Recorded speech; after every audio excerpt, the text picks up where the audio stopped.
Ontario, 1921. A small farmhouse outside Guelph. A bedroom barely wide enough for a cot and a washstand, and a 17-year-old girl is kneeling on the cold floor with her hands pressed flat against a Bible she cannot bring herself to open. Her name is Nora Pemberton, and 3 days ago her mother told her the mission board had rejected her application. Too young, they said. Too female. Too much. She would remember that floor for the rest of her life. Nora had not always wanted to go to China. There was a time, not so long before, when she wanted what most girls in Wellington County wanted in those years. A decent man, a house with a wood stove that didn't smoke, a garden that produced more than it consumed. She had been raised Presbyterian, which in rural Ontario in those days meant you sang the Psalms on Sunday and did not discuss them on Monday. Faith was furniture. You kept it dusted. You did not move it around. Her father, Harold Pemberton, was a quiet man who farmed 50 acres of mixed grain and said grace at every meal in the same flat tone he used to discuss soil drainage. Her mother read missionary newsletters by lamplight. That was the distance between them, and Nora grew up somewhere in the middle. The thing that changed her was not a vision. It was not a voice from heaven. It was a woman named Charlotte Winslow, who came through Guelph on a speaking circuit in the spring of 1919, and who stood at the front of Knox Presbyterian Church and described, without drama, without flourish, almost without inflection, what she had seen in the interior of Hunan province. Mothers carrying children who would not cry because they had learned that crying brought nothing. Villages where the only person who could read was the tax collector. A kind of darkness, Charlotte Winslow said. That is not the absence of light. It is the absence of which light exists. Nora sat in the third pew and felt something move inside her that she had no name for at the time. Later she would call it a calling. At 17 she called it a problem because it would not go away. She spent 2 years trying to make it go away. She took a position as a schoolteacher in Fergus. She courted, briefly, a farmer's son named William whose main distinguishing feature was a reliable set of opinions about wheat prices. She read the missionary newsletters her mother left on the kitchen table, then turned them face down, then picked them up again and read them twice more. In the winter of 1921, she wrote to the Presbyterian Foreign Mission Board in Toronto. She told them she was 17 years old, that she had completed her teaching certificate, that she spoke no Chinese but was willing to learn any dialect they needed, and that she believed God had placed a specific call on her life toward the people of inland China. She asked for consideration. They replied in 6 days, too young, too female. They wished her well. She knelt on the floor of her room for 3 days, not in the dramatic way that gets written about afterward, but in the ordinary way, getting up to eat, going back, staring at the grain of the wood floor, asking a question she could not fully form, and somewhere in those 3 days, without a flash of light or an audible word, the question shifted. It stopped being, "Why won't you let me go?" and became something harder to carry. "If no one will send me, what do I do next?" What she did next was write to 5 other mission boards, all of which declined.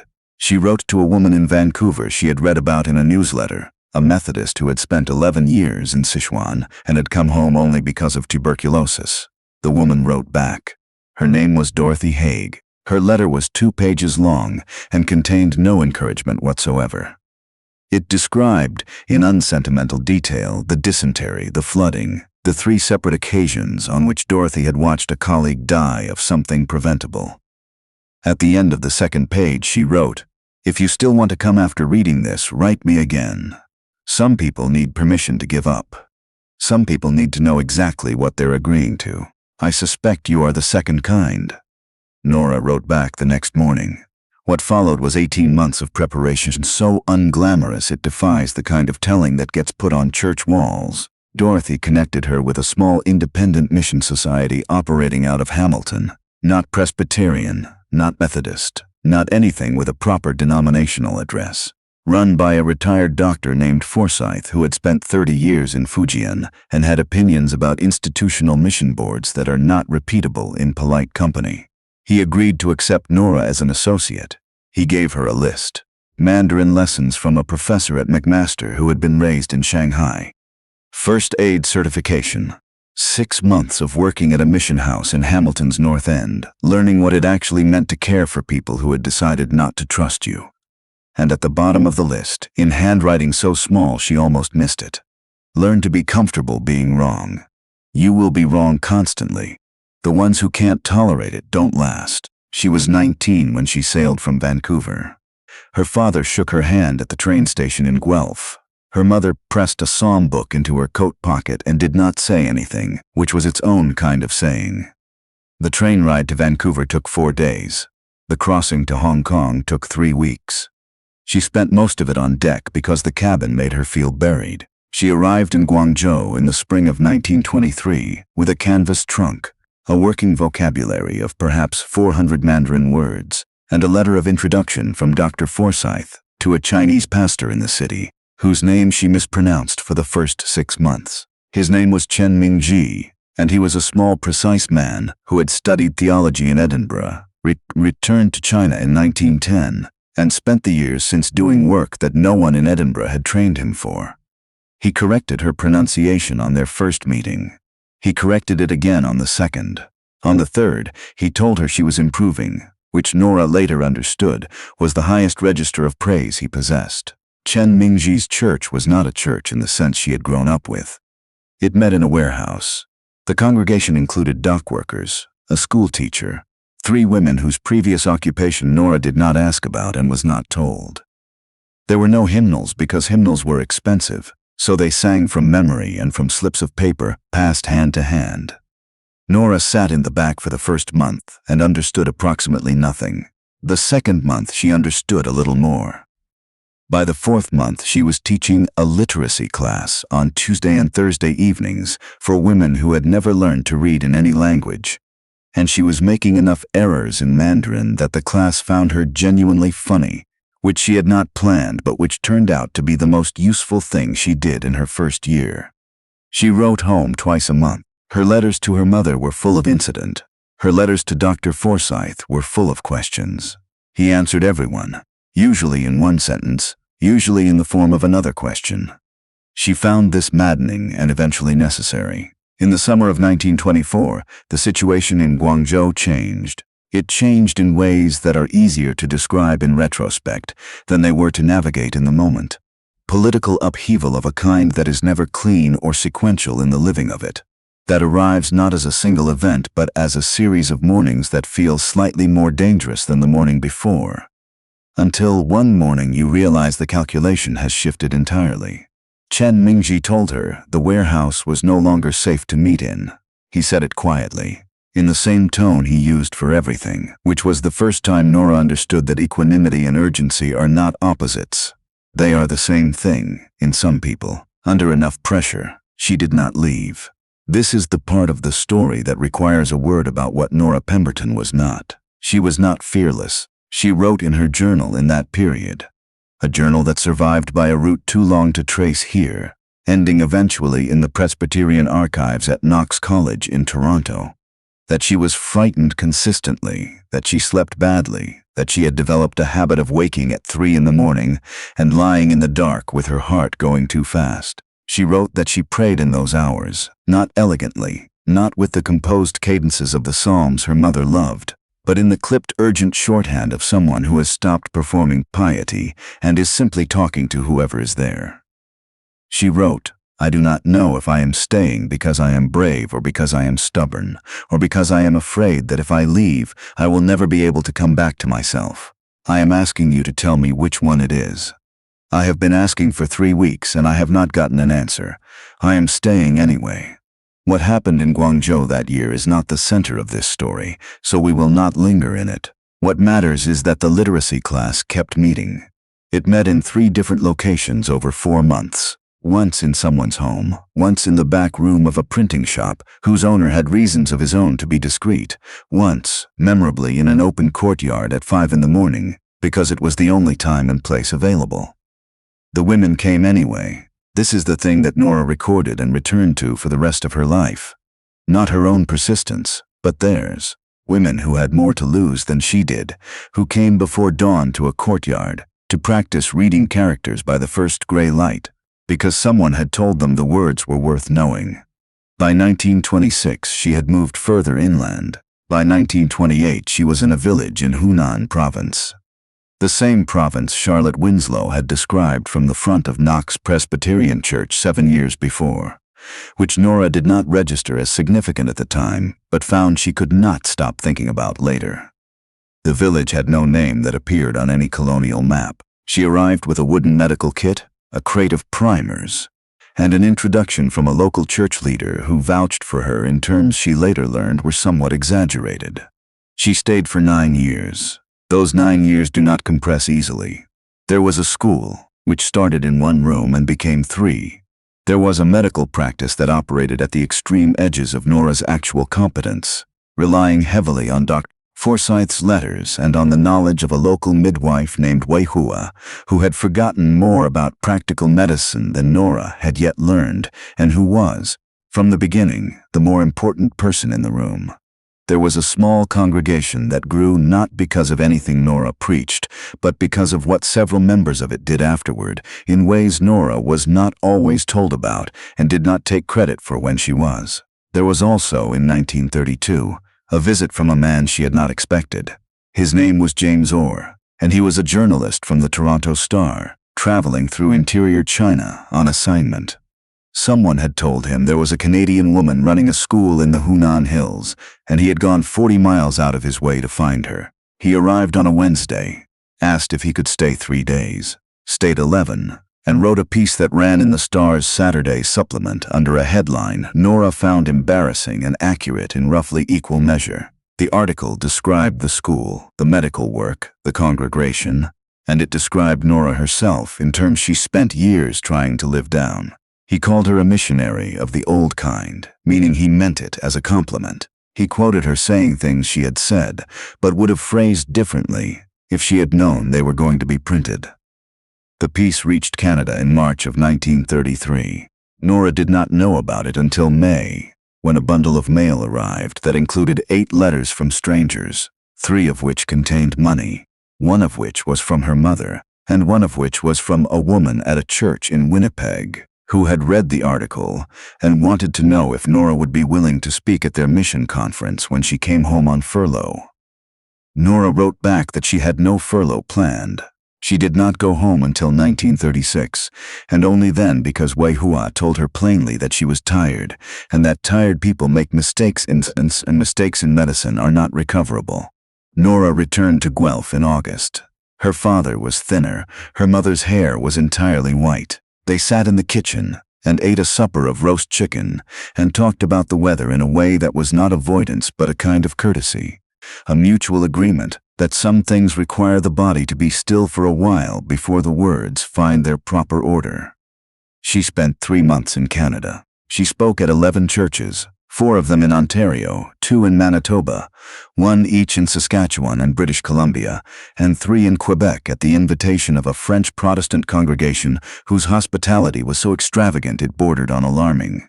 She did not speak the way Charlotte Winslow had spoken, with that flat, undramatic precision that had undone Nora in a pew at 17. She spoke with more roughness in it, more difficulty, more visible uncertainty. People responded to this in ways she had not predicted. Several young women came to speak to her afterward, and she recognized in them the look she had worn in 1919 and could not name at the time. She told them what Dorothy Haig had told her. Write back if you still want to go after you know what you're agreeing to. She returned to China in November of 1936. The school had continued without her. Wei Hua had managed the medical work with the help of a young man from the provincial capital who had 3 years of formal training and the good sense to ask questions. Nora walked into the schoolroom on the second morning back and stood in the doorway for a moment too long, looking at the rows of children with their primers, and did not attempt to explain to anyone why her eyes were wet. The years that followed were not good years in any sense that history records as good. What was happening in China in the late 1930s is known, and the knowing of it should carry its own weight without elaboration here. What Nora's journal records from those years is mostly logistical. Troop movements she had been warned about, decisions about whether and where to move the school, the particular mathematics of scarcity that becomes, after a time, its own kind of fluency. She wrote less about faith in those years and more about action, which she later said were the same thing said differently. In 1939, she was asked to leave by authorities, whose orders she was given no choice about, and she left in 4 days, which was not enough time to feel the weight of what she was leaving. She crossed into Hong Kong and then sailed, for the second time, east across the Pacific. She arrived in Vancouver in January 1940, which is to say she arrived in a different country than the one she had left. And not only because of the war. She did not go back to China until 1947. What she did in the intervening years could fill another telling. Work at the mission house in Hamilton, more speaking, a prolonged correspondence with Chen Mingji's son who had studied in Toronto and returned to a China that no longer resembled the one his father had described. She prayed, she waited, she was not good at waiting. Her journal from those years is shorter than from any comparable period, as if she wrote less when she had less certainty, as if the words required some ground to stand on and the ground was not there. She returned in 1947 to find the school rebuilt, the congregation grown in ways no one had organized, Wei Hua's daughter now doing half the medical work her mother had done.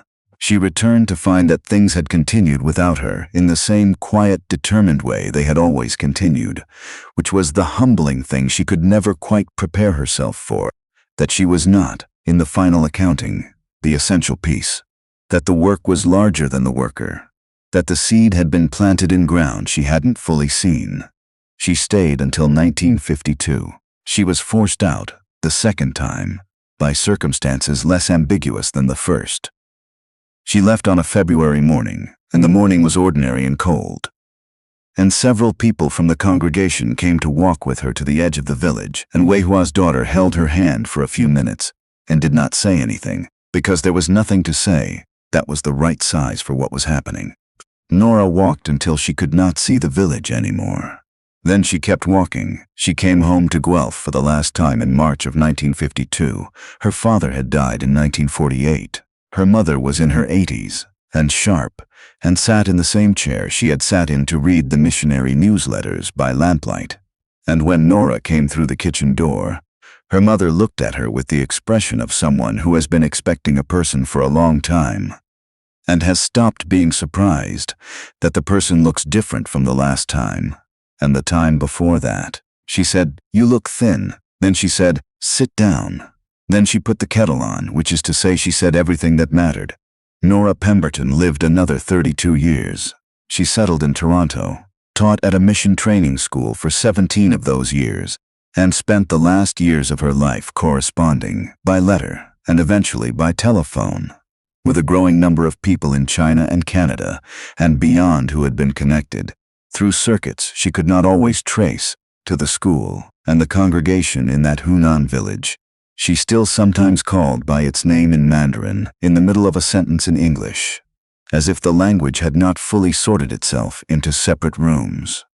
She was asked, more than once, in interviews that happened toward the end of her life, whether she considered what she had done worth it, whether it was worth the years, the difficulty, the distance, the 2 forced departures, the things she had given up and the things that had been taken.